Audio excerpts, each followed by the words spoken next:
Good day, everyone. My name is Adriel Navarro, and I am your reporter number 10. My report includes conclusion of Chapter 3 and introduction of Chapter 4. By the way, this task is under of GE 207374, my subject, uh, reading in visual arts. Now let's start. Conclusions of Chapter 3. In this chapter, we have outlined the relationship in visual culture between representations of reality and means of communication. So I know for sure that in the previous reporter, they outlined this or discuss about this visual culture between representations of reality and means of communication. So, but as Stuart Hall writes, let me read it. The symbolic power of the image to signify is in no sense restricted to the conscious level and cannot always easily be expressed in words. In fact, this may be one of the ways in which the so-called power of the image differs from that of the linguistic sign.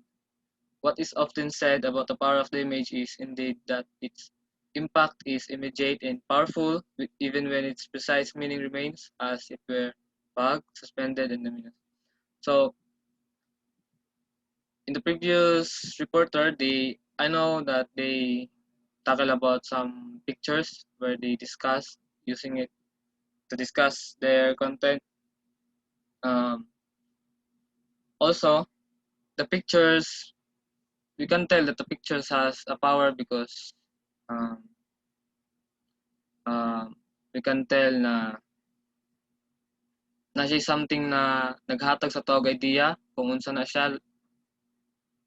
siya basing on unsay porma sa mga pictures, mga art, no? So makaingon ta nga na siya power of image dili, but we can't express it in words kasi di natin alam, walang context, walang text, walang body of information, walang message na magsasabing alam natin kung ano yun. So it really differs from the linguistic sign kay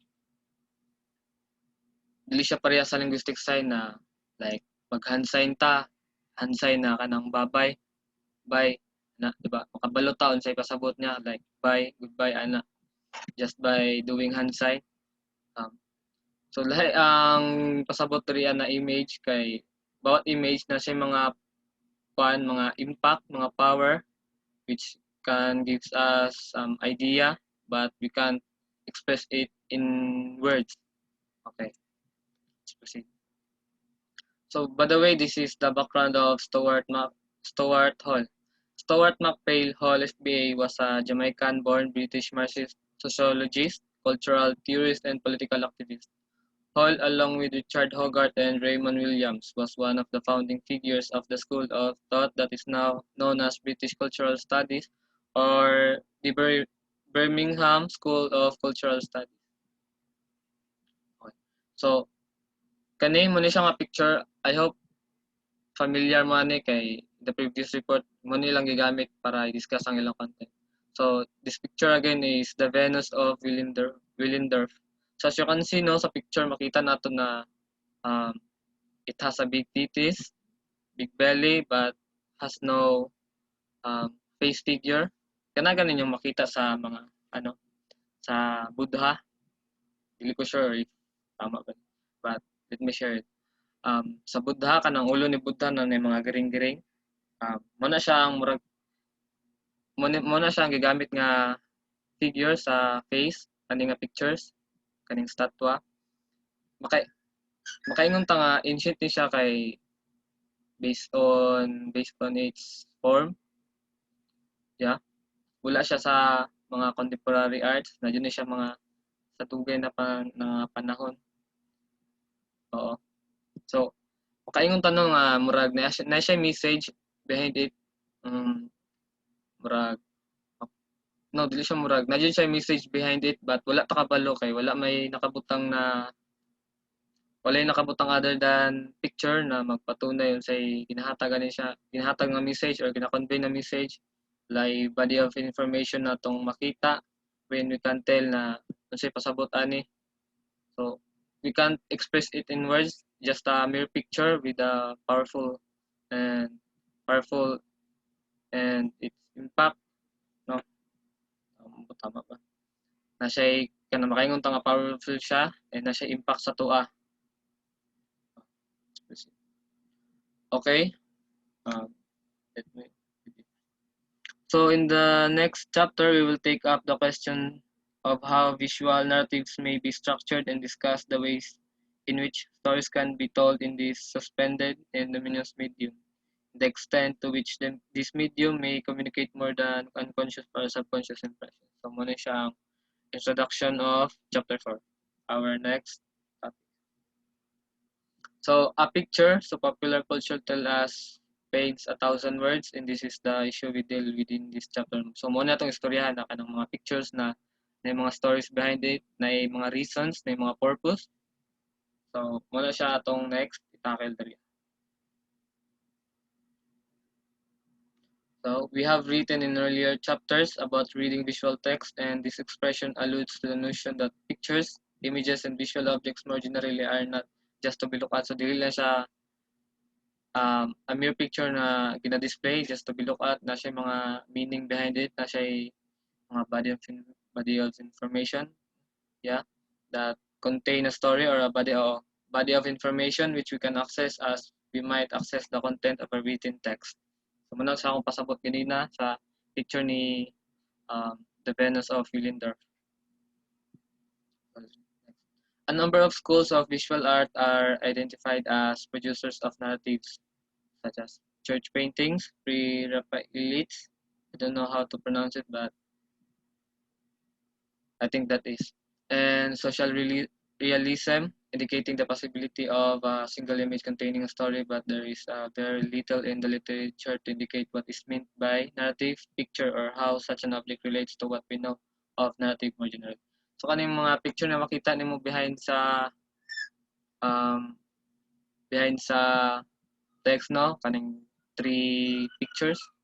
In the left side mo ni siyang muna siya ang pre-Raphaelites. The center one is social realism, and the right side kayang church painting. So let me point out these center one pictures. Familiar ni siya nga picture kay ni siya. I think this is Philippine artwork. Na siya'y naong na nakabutang ilambre sa baba, and behind sa babae makita nimo ang color nga nagasimbolize sa Pilipinas, yellow, red, and blue, ang mga karaan na suot sa una sa mga katipunan. So makaingon ta nga na siya'y there is a story behind it, na siya'y ginapasabot, na siya'y purpose, na siya'y meaning, na siya'y reason anong gibuhat na siya. Maybe it wants to convey a body of information, message for us youth, especially to us. Okay, next. So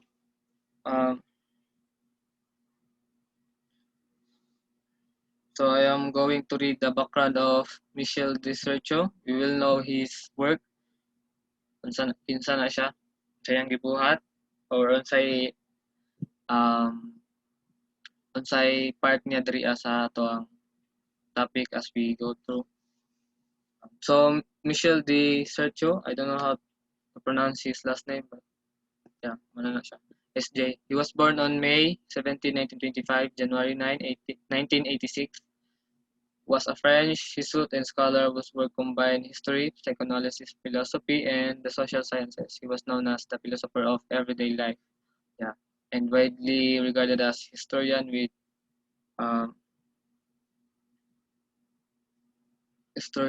interest ranging from travelogues of the 16th and 17th centuries to contemporary urban life.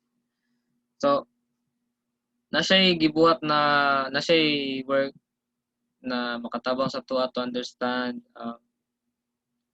some part aning discussion.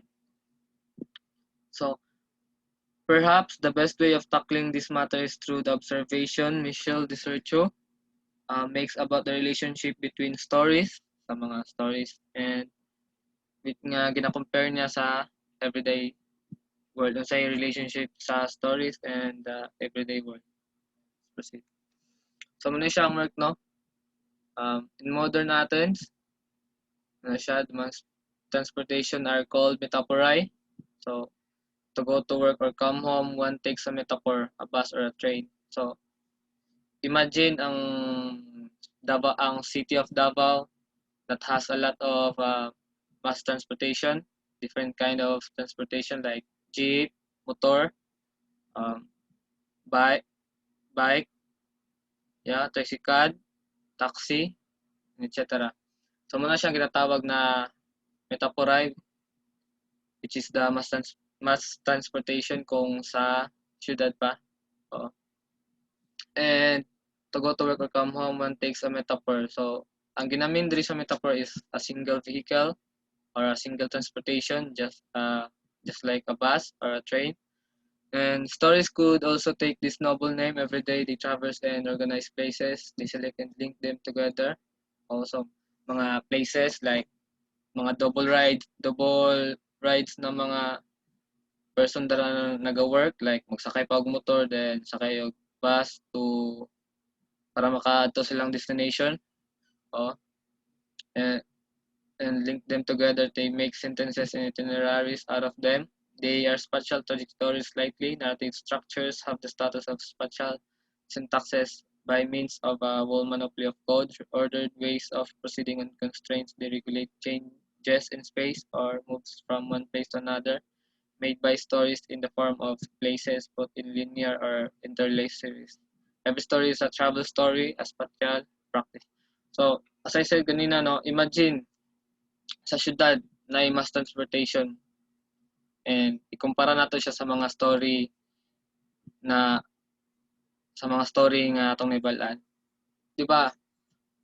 Sa mga story na atong naibalaan, dili lang siya free, kailangan nato siya bayaran. So mo po na sa real life, sa everyday life nato, sakay ta og motor, and after sa motor bayaran man din nato natong fare nato.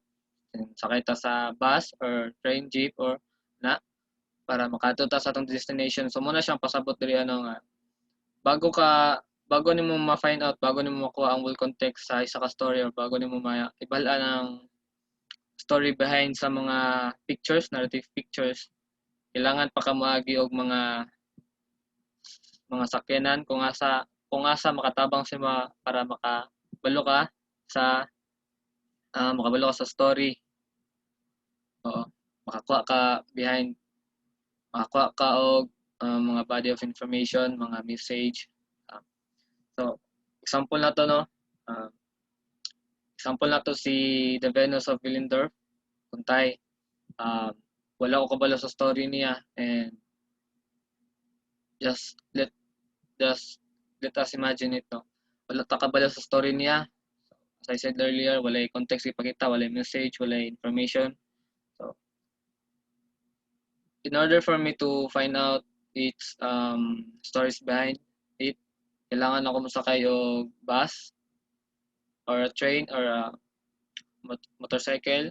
Unsa pa na siya, double ride, triple ride, or what, as long as I can go there, I can be in my final destination.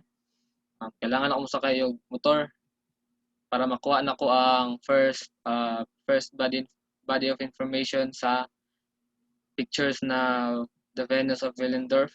And in order for me to get whole stories or body of information of it, kailangan pa na ako masakay og bus or train or jeep para double ride na ako sa para makadto na ako sa final destination ako kung asa naghatag og whole story, final story about sa pictures. Oo.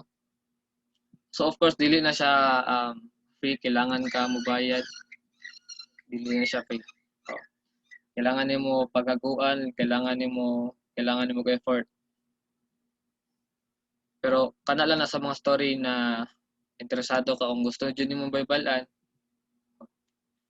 But don't worry guys, kay the rest of this discussion will be discussed again. This is just an introduction. This is just an introduction. Okay, I guess that would be all. If there is part na wala na ako na-discuss sa tarong, you can just read the readings here in PowerPoint.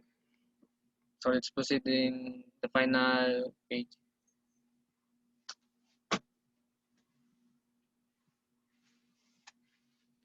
No. Wait, this level. So, muna siya, no? Muna siya, ginaingon ako ganina. This way of understanding the relationship between narratives and spaces applies to the visual world and text because while most theorists agree that visual text really provide a clear narrative, they certainly work as metaphorize. So, muna siyang kuhan ka ng they certainly work as mo ingon nga mass transportation nga naghatag sa tuwa og kuhan.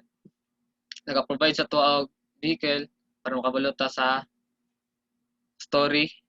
Oh, no, providing vehicles that enable viewers to go somewhere else sa mga places natong gusto atuan or to craft a story where viewers take such a story is not entirely free. So dili siya free, kailangan jud nimo siya bayaran or pagaguan. Though just the buses and trains move along particular routes, so to our reading of any visual text is limited. So limited lang siya. Bawat ruta nga atong ginasakyan, limited lang atong mga makuha na information. Oo. By what is in the text, by the context in which we come across it, and by what we expect to find there based on our understanding of what kind of text it is and what kinds of stories are associated with it. So, depende po na sa mga ruta nga makuha na to. Depende po na sa mga ruta kung unsa atong makuha na mga stories, kung unsay konektado na mga detalye sa mga bawat ginatake na to na metaphor which is the buses or trains nga provide sa to or enable us to go somewhere else para makakuha og mga information sa mga story, body of information, message, okay. This is the last page which is question. This is a requirement of making this task. So you can just pause the video and take a screenshot or take a picture and let me I think the number 2 question is wrong. A number of schools of visual art are identified as producers of narratives and